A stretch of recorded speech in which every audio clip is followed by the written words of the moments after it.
Hanap mo ba ay simple at healthy na recipe? Perfect ang video na to para sa'yo.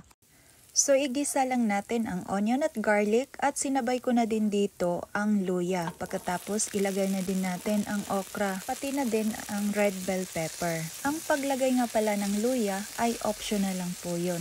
So pwede na natin tong timplahan. Maglagay lang ako dito ng konting organic coconut aminos or pwede kayong gumamit ng soy sauce. Tapos pwede na natin tong takpan, simmer natin ito for 2 minutes. And after 2 minutes, medyo malambot na ang ating okra, so pwede na nating ilagay ang veggie meat. Etong veggie meat, bago ko po ito nilagay, na-marinate ko muna ito para may lasa. Tapos niluto ko siya sa mantika at pag naluto na, tsaka natin ihahalo dito sa ating okra. So kung magtatanong kayo kung ano yung veggie meat, ang veggie meat ay vegan, 100% plant-based. At ayan na nga, eto ay luto na. Pwede na natin tong hanguin. Alam nyo ba na sobrang bango? Sa amoy pa lang talagang magugutom ka na. So ito na nga yung finished product natin. So ito yung sinasabi ko sa inyo na madali lang lutuin, masarap na, healthy pa.